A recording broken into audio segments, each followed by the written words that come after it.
Kasi sipot siya.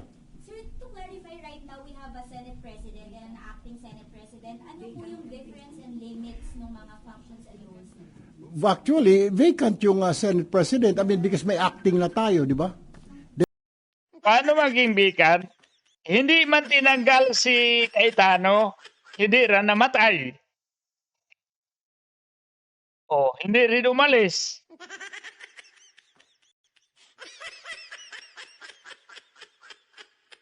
Sabi yan ni Cayetano, hindi naman namatay, buhay pa naman ako. Hindi na ako umalis. Andito lang nga naman ako. Oh, magkalaman lang na din bukas pag hindi sila papapasukin dyan sa mga bagong sergeant at arms. Umano.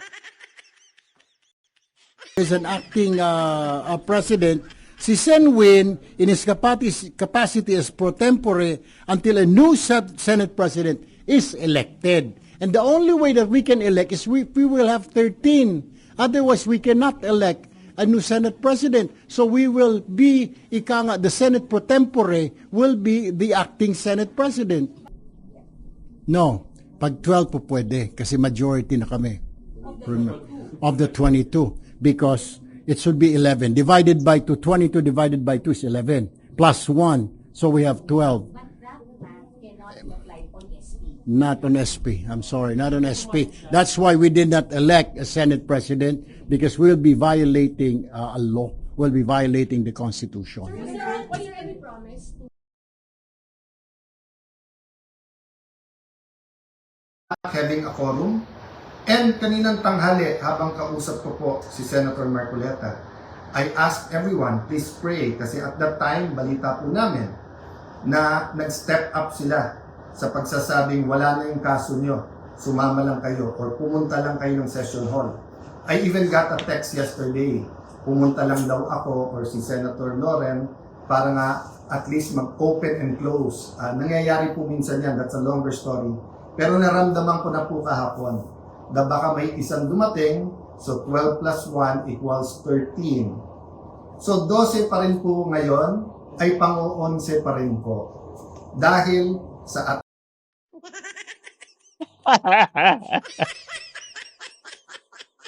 Ito po mga kababayan, ang mainit na balita ngayong araw, naku po, itong dalawa talaga.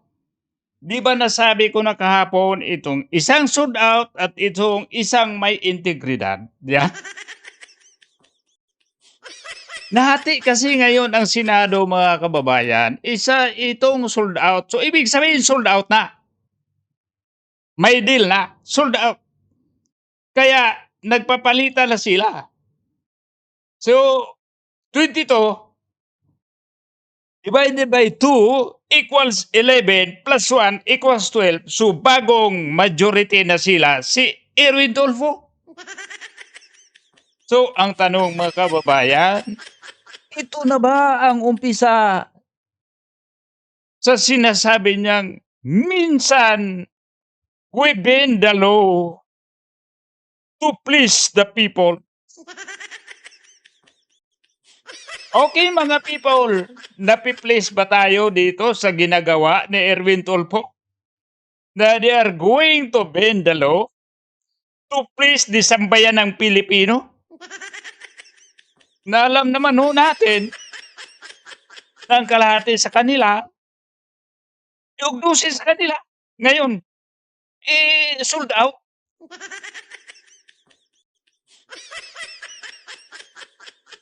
Yung kararating lang, bagong napag-iusapan, fresh na fresh. O, di ba? So, dito po mga kababayan ha, ito ang mukha ngayon sa ating Senado. Pero ayon ho dito mga kababayan ha, bukas, sana, yun ang tentative or final instruction nung nakaraan. Sabi nga dito ni Senator Cayetano na bukas iumpisahan ang sa Blue Ribbon Committee. Pero ano ginagawa? Ito si Sir Erwin Tulfo, siya na ang bagong chairman ng BRC.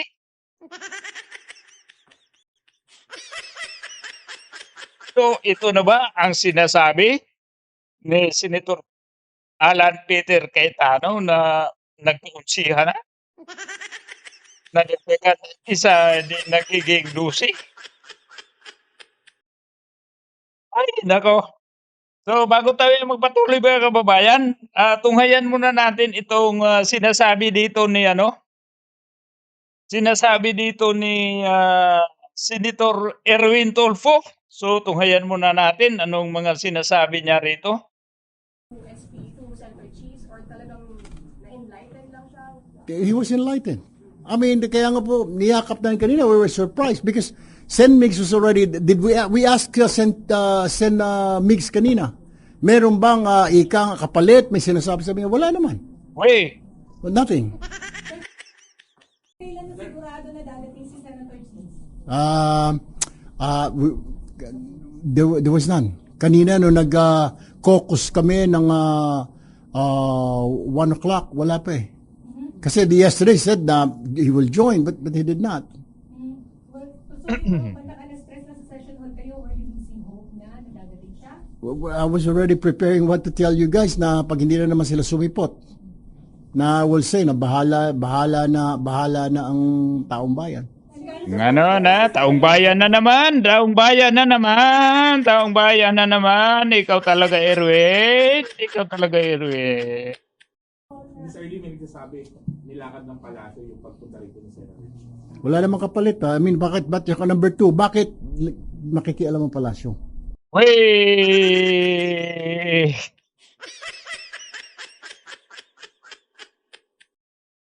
Gasgas na yon, huwag na gamitin yon.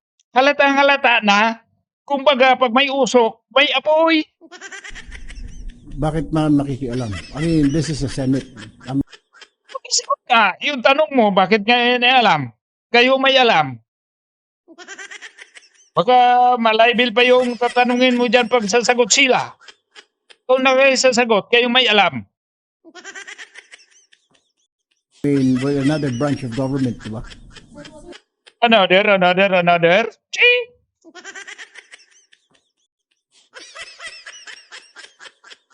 Kahit ano lang ang tumayo dyan na medyo may dignidad. Kayo pati kaluluan nyo, binta na.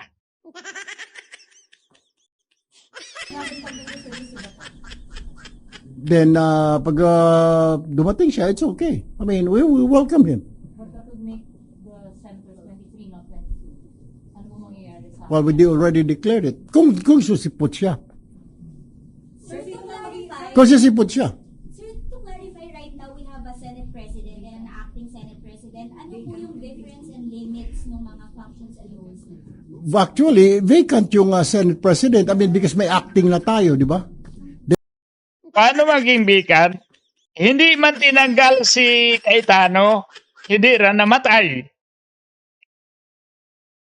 O, hindi rin umalis.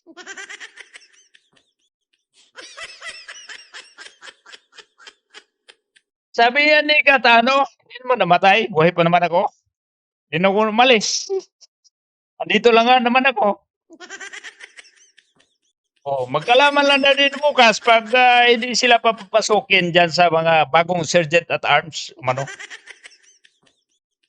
As an acting president, si Sen Win, in his capacity as pro tempore until a new Senate President is elected. And the only way that we can elect is we will have 13. Otherwise, we cannot elect a new Senate President. So we will be, the Senate pro tempore will be the acting Senate President. But if SB Alan, sir, if SB Alan arrives, Final na ng pintal. will preside. Definitely.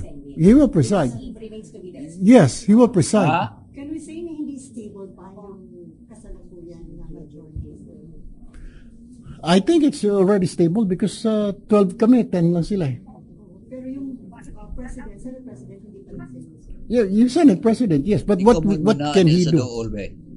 I mean, he might be a virtual president dahil majority na kami, di ba? 12 to 10. Sir, pag tinanong ni Senator Marcoleta yung kanyang blue ribbon, how will you assert your blue ribbon? That's illegal na po yung kanyang tomorrow. Natin makita mga kababayan na illegal na daw pag sumipot bilang chairman si Senator Marcolita bukas. Pero sabi ni Senator Cayetano, tuloy bukas. Nako, mga kababayan. Bukas napakalaking balita ito bukas, mga kababayan. Sabi nga dito ni Erwin, illegal na, illegal. Paano? Nako. Dito po natin makikita, mga kababayan, ha? Dito natin makikita sino ang sumusunod sa batas at sino ang bumabaluktot sa batas. Dito po nga. Hindi na to usapan sa mga senador, hindi na to usapan sa Senado. Ika nga, sabi nga ni Senator Cayetano, usapan na to patungkol sa konstitusyon. We have already instructed the Senate, the OSAA, the Senate Sergeant at Arms, the Senate Secretary. Sir, sabi niya, President, Na all seats vacant na po, di ba? We declared it. So, illegal na po yung gagawin niya because there's already a new Blue Ribbon Chairman. Sir, kung matutuloy ito Kita mo dito, mga kababayan, ha? So, hanggang dito lang po natin panuorin itong kang Senator Senator Tulfo. So, tunghayan natin itong sinasabi ni Senator Cayetano. Dahil dito ito maniwala, ito wala kong tiwala dito dahil ito si Mr. Ben Delon, ito. Ito si Mr. Ben. Doon ako kay Cayetano maniwala, hindi ibig sabihin na kakampi ko si Cayetano. Pag saan yung tama sa pananaw ko, doon ako papanig. Totoo po. Kung ayan natin itong sinasabi ng atong Senate President, hindi man to tinanggal eh. Buhay pa to eh.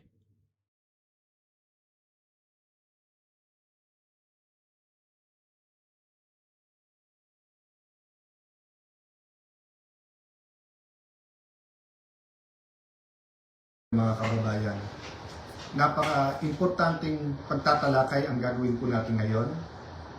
Hiningi po na makinig po tayong lahat, mga kababayan sa Luzon, Visayas, Mindanao, lalong-lalo po ang ating mga OFW. Umpisahan ko po na kahit gaano kabigat ng problema, tayo'y parating magpapasalamat sa Panginoon. God is sovereign, He is in control. Man creates the crisis, but God gives the solution. The last few weeks, there was a man-made crisis by the minority in cooperation with some people in the administration, by them trying to undermine the leadership of the Senate at pinapalabas na magulo ang Senado.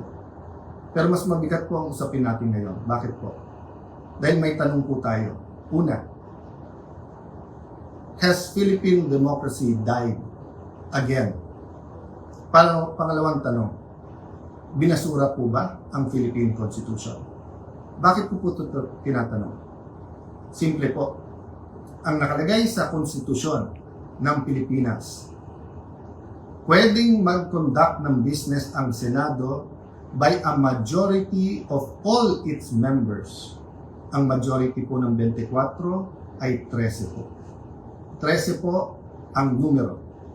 Yung sinasabi po nilang kaso, yung po ay ibang-iba. Nag-adjourn po kami nung nag-walk out sila. So that means they have to call the roll at kailangan 13. Yung binabanggit nilang kaso po, hinahamon ko lahat ng abogado. It is not applicable kasi doon po tuloy-tuloy yung sesyon. Tinigil tapos sinabing may continuing quorum po sila. Tayo po, malinaw na malinaw sa records, ay nag-adjourn last Tuesday at sinabi na tayo ay muling magre-resume ng alas 5 ng Lunes. So, what is the point of going through this? The question we have to ask ourselves is that, is the Constitution but a piece of paper to this administration? Has the judiciary ceased to function? Wala na bang Senado? Yun na po ba ang pananaw ng ating administrasyon? Ang tingin ba po ng 12 senador ay basta't kakampi mo ang Malacanang ay wala ng batas? Kung titingnan niyo po ang Rule 1 and 2 ng Senado, na ayon to sa Philippine Constitution, para i-elect ang Senate President at ang Senate President Pro Tem o Pro Tempore, ay kailangan po 13. So paano po nila alisin si Senator Loren Legarda kung 12 lang po sila? At mapapakita po sa inyo na gusto nilang i-control ang premises ng Senado at gusto po nilang hindi mag-hearing ang Blue Ribbon Committee bukas sapagkat ay binasa po nilang rule para magkaroon po ng acting Senate President. Kailan po ba pwede magkaroon ng acting Senate President? Babasahin ko po sa inyong rule. Sabi po, in cases specified in subparagraph C of Section 4 of the rule, the President Pro Tem shall serve as acting President until the Senate shall have elected a new President. Hindi po sila maka-elect ng new President dahil wala po silang 13. Ulitin ko po, pag may 13 po sila, ako pa mag-o-oath sa kanila. Bibilisan ko po na ibibigay sa kanila. Wala po silang 13. So ano yung rule po? The President Pro Tempore shall discharge the powers and duties of the President in the following cases, A, B, C. But she or he shall only become acting President in the case of subsection C, which says, in the event of resignation, hindi po tayo nagre-resign. Removal, hindi po nila ako naalis. Death, buhay pa naman po siguro ako, hindi po AI ito. Hindi po AI ang kumakausap sa inyo ngayon, buhay pa ho ako. Absolute incapacity, siguro naman po nakikita nyo, nakakapag-isip po ako, nakakapagsalita po ako. So wala pong ground para magkaroon ng acting president. This is an illegal coup d'etat na may kasamang pagbabasura ng ating konstitusyon. I warned everyone about this from day one. We warned everyone yesterday when we explained the use of the parliamentary tool of not having a quorum.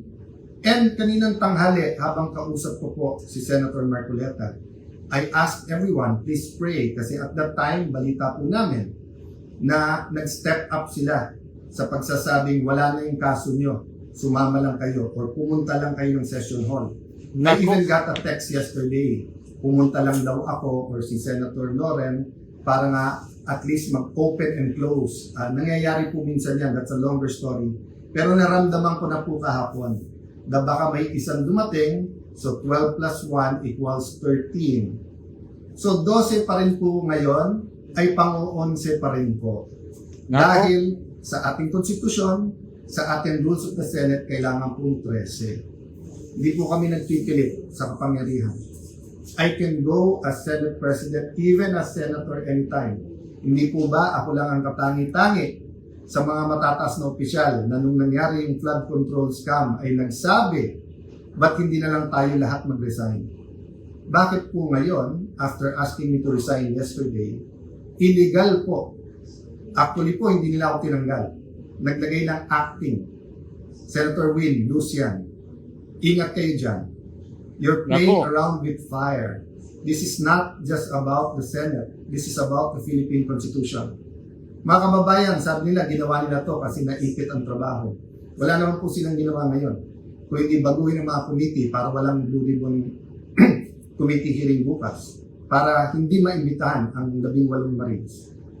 Pinalitan nila ang presiding officer. Bakit po? Nagpakita po ba ako ng kahit anong partiality sa conduct or pag-usog ng impeachment court? Alam niyo po, madidelay po ang impeachment sapagkat pag pinalitan ang rules ay kailangan pa ho na magkaroon ng publication. So pati po ang ating mga arrangement ngayon magbabago. Bukod pa ho doon, pwede mag-motion for reconsideration kung legal. Ang problema, illegal po ang sesyon kanina. Nako. So this is their answer to the crisis they made. From May 11 till now, crisis after crisis, pinapasok yung NBI noong May 11, binaboy din tayo noong May 13, pagkatapos issue after issue, at ngayon naman po, instead of a simple adjournment sine die, kung saan meron tayong isang buwan na magtrabaho mga committee. Pagkatapos uumpisa na natin ang impeachment, they're going to bring the Senate and the country into a political crisis. Ako'y nakikiusap sa lahat. Correct your mistakes. Wala namang problema because I issued an advisory kanina na nakasinediya tayo. The country is already in economic crisis. Hindi lang nararamdaman to ng mga upper class. The world is in crisis because of what's happening in Israel, Iran, US, in what's happening with that conflict. Marami pong naghihirap na, mas maraming maghihirap pa. We need the impeachment to be fair and impartial.